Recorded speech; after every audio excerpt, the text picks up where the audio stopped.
Hi, everyone, and welcome to The Shot with Cosmos. Cheers to Jocelyn Bell Burnell and the Little Green Men. You Jocelyn fucking Bell! Drink! You sneaky. Woo! I got them, by the way. All right. Let's go back in time. Yeah, we're gonna... Thank you. Can we do that? Yes. All right. We're going to go back in time to 1967 to an after-dinner party.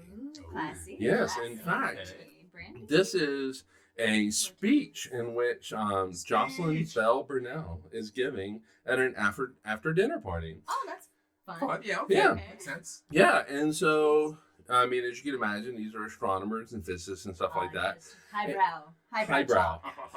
These are smart people. And she is actually kind of recounting basically what amounts to her PhD project, her thesis, and what she's been working on. And she's recounting the whole story. And she talks about how she is creating this interplanetary scintillation array, which is basically a big radio telescope. It's fancy talk for a radio telescope.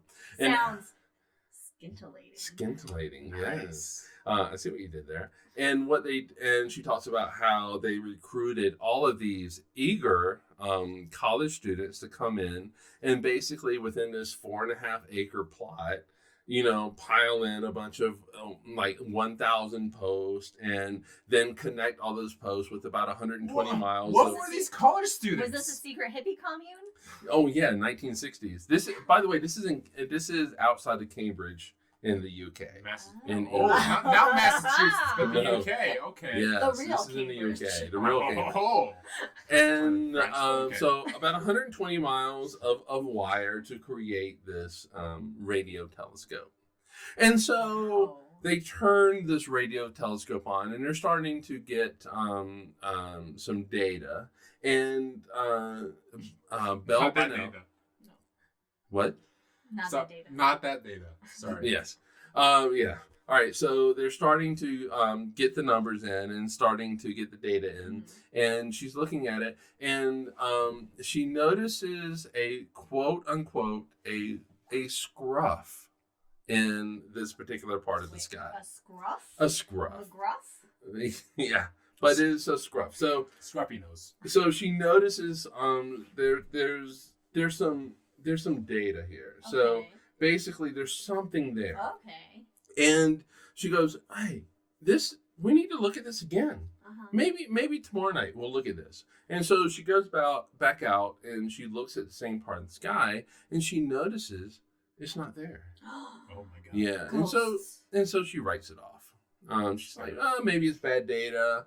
Or maybe it was maybe it was a only like plane bad data. flying We don't like overhead bad and I data. just happened to catch You it." don't like bad data. You're right. And so Then you're just getting into the so she writes it off. But then she goes back later in the wintertime. And it's cold in Cambridge. And she actually has to blow on the receiver. Like Oh old my God. Nintendo games. Yeah. And to actually Atari, if you will. have it be warm enough to receive the data. Wow. She has to blow on it. And within it, she blows on it. And what she finds is that whatever it was is really there. And not only is it really there, it is sending a signal and it's repeating every 1.3 seconds. 1.3 seconds. Pulsar, Every aliens, 1.3 seconds. Dyson sphere? Wait a minute. It's a Dyson sphere, folks. So, this 1.3 on the nose, very every 1.3 specific. is very specific. And so she goes to talk to her because she's a PhD student. Advisor. She talks to her advisor, He does something dumb. Anton Hemish, Dr. Anton Hemish. Is it And appropriate? he's looking at it, and rightly so, he Okay. thinks that it is artificial. So it is something that we've created. He's Wait, skeptical. not artificial intelligence. Well, no, he's thinking that it's something from us. Interference. That's basically. fair. Yeah, and so Which is what mostly is. Earthly typically. interference. Yes. yeah, and so What would you he's like, no, this is man-made, and so. But the thing is that Bell Burnell, Jocelyn Bell Burnell, she really believes that it's from a star. Ooh. Yeah, and she actually, it's like, you know what? It makes more sense that my advisor is saying that this is artificial, Yeah. and this really is rooted in a deep ignorance of myself. Oh, girl. Hashtag feminism. Don't do that to yourself. Yeah, and it turns out that it actually was a pulsar. Pulsar! Pulsing away. It was the first pulsar that was discovered, and before they actually figured out it was a pulsar, though, it had the designation of LGM-1, Little Green Men 1. I know the video isn't recorded, but like that was good. LGM1. Yeah, LGM-1. So, Little Green Men. That's actually what it meant. That's beautiful. And Yeah. Way to have fun with it. so it turns out. So this is 1967, and so the my news goodness. hits that Bell Burnell has actually discovered this pulsar, Yeah. and the media descends upon Cambridge to talk to her. Uh-huh.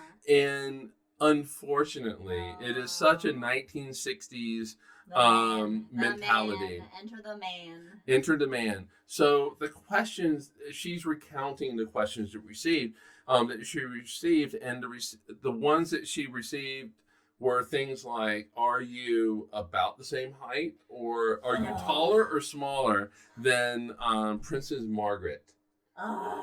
Do you have any boyfriends? What lipstick color do you wear? Pretty much, those are the types of questions that that she was receiving. But also, the photographer gets into it, Oh, no. and she was recounting how the photographer wanted her to sit on a bank of a river and look at quote unquote bogus data. Show a little shoulder. Yeah, or You're stand famous, don't you?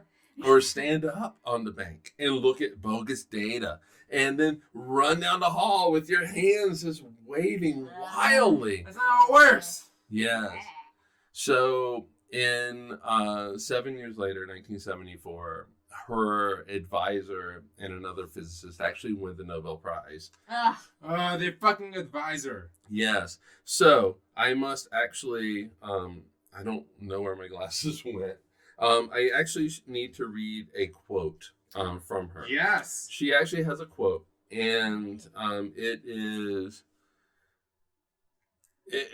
a great quote. Okay. First, demarcation disputes between supervisor and students are always difficult, probably impossible to resolve. Secondly, it is the supervisor who has the final responsibility for the success or failure of the project. We hear of cases where a supervisor blames his students for a failure, but we know that it is largely the fault of the supervisor. It seems only fair to me that he should benefit, he being a key word that stuck out to me, that he should benefit from the success, benefit from the success too. Thirdly, I believe it would demean the Nobel Prizes if they were to award to research students except in very exceptional cases, and I do not believe this is one of them. Finally, I am not... Like standard candles. Exceptional cases. Finally, I am not myself upset about it. Oh, bullshit. After all, she's I gotta am- play the game. After all, I am in good company, am I not? Just such an amazing speech to give, quote to give. But she, like Vera Rubin, deserves a Nobel Prize for what she Yeah. discovered. I can't believe Vera Rubin never got the prize. I know. But this is the story. Of women. It is the story of women. Well said. But this is Jocelyn Bell Burnell. But you know, she didn't get the Nobel Prize. Her advisor did, and he didn't do shit. But he got the Nobel Prize. However, in 2021, Northern Ireland, which is where she's from, decided to put her on the $50 bill for. Oh shit! Good for you, no I actually should say it's a $50 pound Whatever note they use. for Northern Ireland. Yes.